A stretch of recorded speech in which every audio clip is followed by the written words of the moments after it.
Ndani tushafika au sio? Wewe mapepe wala nini? Mdogo wangu yule poa Kinyamwezi, najua ndani hamna mapepe wala nini. Kuna mdogo wangu wa kike na au sio kama mnavyojua. Usiti mapepe tu ndamaliza. Sister, mimi kila siku tunakula mbaazi. Ungechambua sio mbaazi, jamani choroko, hebu ungechambua bwana. Choroko ni ile mbaazi. Hadi mjini sana kuja huko unajua kwa dada anakuja kula mikuku kwa tunapika mseto leo. Tena umekula kuku. Leo tuna ule kuku eti umechanganyikia. Mseto. Mseto unajua? Ubwabwa anapika na hii. Wewe. Anakuwa tamu. Wewe ngoja. Sasa siku chakula kwa sababu ndio umesema. Mseto nakupikia mseto huko. Pale na maliza mimi mwenyewe kesi au sio? Tuweze. Toa mawe yao sasa. Oa. Vipi hapo? Safi bro. Mazingira gani? Poa. Kama kaka.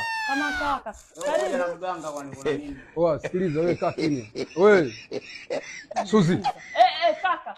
Mbona mapepe mengi vipi? God have mercy upon us. Sasa sikia. Oa. Chumba mwenyewe hapo kama vipi leo wenyewe tunamaliza ndoa hapa au sio? Muona bwana. Oa, wewe. Sikiza njoo kwambie. Njoo kwambie vipi? God have mercy upon us. Njoo kwambie. Nisiulize sasa mganga. Tulia basi acha mapepe nyumbani kaka. Tulia basi. Wewe mwanangu kaa hapo. Wewe tulia. Oa, sikia. Ndugu wangu ndio dada tufanyeje aolewe au sio bwana? Sasa ndio aolewe mganga bro. Kaka. Bwanako unamjua? Sijui. Oa. Sikiliza acha mapepe. Oa. Sikiliza basi acha mawengi acha mapepe au sio bwana? Huyu kama vipi unambeba unaondoka naye. Nampigia simu mama. Namwambia mama, unampigia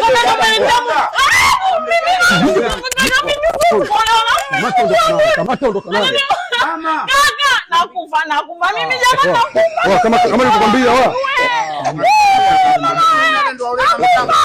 God have mercy upon us. Bwanako unamjua? Nampigia simu mama. Mambo ya kizamani, achana huo mtoto. Sikia mdogo wangu sikia.